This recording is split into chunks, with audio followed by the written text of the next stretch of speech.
Los temas del día, recién damos cuenta que una asociación de consumidores hizo una presentación para que sea postergada de la primera audiencia porque dice no están incluidas las provincias. Estamos analizando ya mismo este tema con Fernando Fraquili y un invitado. Es así y vamos a ver si va a participar o no de las audiencias públicas. Estamos junto a Nicolás del Caño, ex diputado nacional, hoy dirigente del Frente de Izquierda. ¿Cómo le va? ¿Qué tal? ¿Cómo están ustedes? Y ex candidato a presidente de la Nación. Así es. Bueno, ¿van a participar de las audiencias públicas? Sí, nosotros vamos a participar y con respecto justo a esto que estaban diciendo de la participación en las provincias, nosotros hemos presentado recursos de amparos en la mayoría de las provincias pidiendo que se realicen las audiencias públicas en las provincias, ¿no? Tengamos en cuenta que para muchos usuarios en una provincia, como mi provincia, por ejemplo, en Mendoza, sería muy difícil participar en Buenos Aires.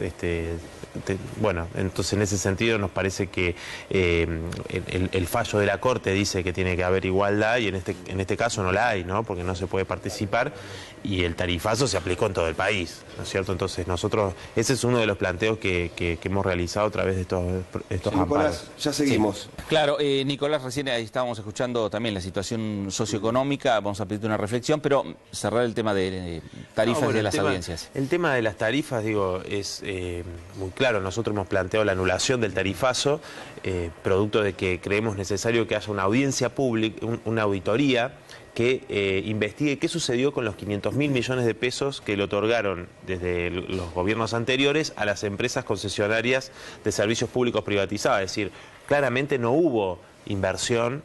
Está a la vista. Entonces, ¿cómo puede ser que el gobierno se la pasa hablando de la herencia, pero no está investigando dónde fue ese dinero, ¿no? A las empresas de algunos amigos del presidente, ¿no? Como claro. Nicolás Caputo. Ahora, en las audiencias sí las empresas van a tener que explicar qué es lo que hicieron con estos subsidios que recibieron. Bueno, el problema de las audiencias es que las audiencias no son vinculantes. Es decir, le doy un ejemplo. La audiencia con respecto a la tarifa del subterráneo fue masivo el rechazo al aumento de tarifa. Hubo el 90% de quienes participaron fundamentaron por qué no debía aumentar la tarifa. Sin embargo, no aumentó porque nuestros compañeros Claudio Le Carbonara y el legislador de la ciudad, Patricio del Corro, presentaron un amparo. Por eso está frenado. Pero la audiencia pública en sí no cumplió un papel vinculante. Bueno, ahora estas audiencias tampoco.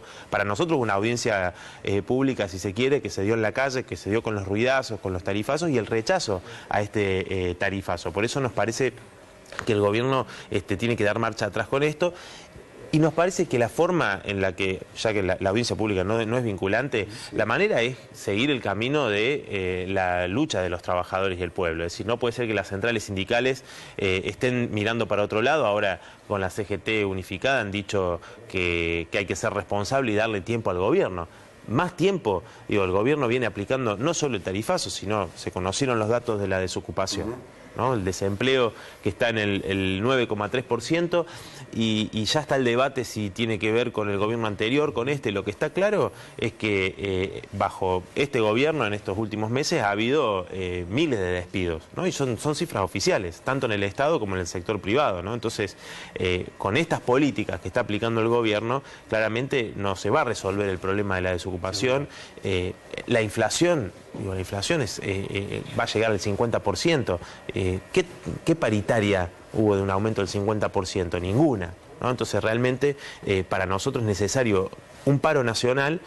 El 16 de septiembre es una buena fecha, que es el día donde se van a realizar estas audiencias públicas, para que haya una verdadera expresión en las calles de parte de los trabajadores, de la juventud, de todos los sectores populares, para decir basta de ajuste, basta de tarifazo, ¿no? Y realmente se puede voltear el tarifazo de esa manera. Nicolás, recién mencionabas protestas en las calles. ¿Qué visión tenés de lo que pasó ayer en la autopista Buenos Aires-La Plata?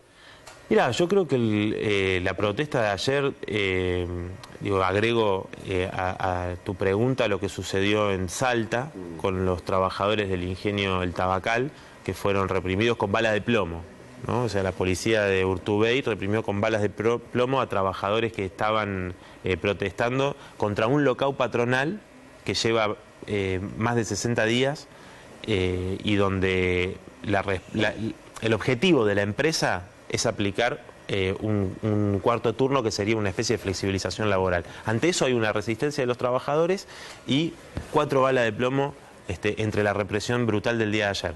Lo que vimos en la autopista, bueno, digo, claramente fue una muestra del gobierno y Patricia Bullrich, digo, 5 minutos faltaba para que terminara el horario que habían establecido los manifestantes para retirarse y la gendarmería avanzó igual, ¿no? Y después la policía bonaerense contra quienes estaban manifestando, digo, a un día de haberse conocido este dato de la desocupación, una organización de desocupados hizo la manifestación, ¿no? Entonces me parece que el gobierno lleva a esta situación, porque el gobierno habla de desestabilización o de sectores. Digo, me parece que quien se desestabiliza es el propio gobierno con las medidas que está tomando. ¿Quién puede...? El propio gobierno dice la pobreza está en un 32% de la población. Y bueno, ¿quién puede sostener una familia con los salarios que se cobran? En la ciudad de Buenos Aires, que es el distrito donde el ingreso es más alto, en promedio, el salario promedio de los trabajadores, de la mitad de los trabajadores, es menor a 10.000 pesos. La mitad de los trabajadores ganan menos de 10.000 pesos en la ciudad de Buenos Aires, imaginemos el resto del país. Entonces digo, y quienes tienen la suerte de tener trabajo. Entonces me parece que estas son las medidas que viene tomando el gobierno, que claramente van en contra del interés de los trabajadores. Nicolás, ayer la escuchaba también a Miriam Bregman en el Parlamento Nacional, ante el jefe de gabinete Marcos Peña, y hablando de temas sociales, ¿no? Y de políticas sociales.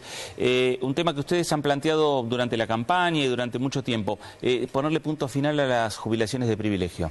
Sí, bueno, nosotros hemos presentado un proyecto, lo presentó nuestra compañera Miriam Bregman, para terminar con las jubilaciones de privilegio de los expresidentes, vicepresidentes, obispos, también con jueces, ¿no? Que tienen jubilaciones de privilegio, por lo cual... ¿De qué monto estamos hablando? Y estamos hablando, por ejemplo, de Rodríguez A., que fue presidente una semana, más de 200.000 pesos la jubilación de privilegio. Claro, son números fuertes, digo, para la mayoría, ¿no?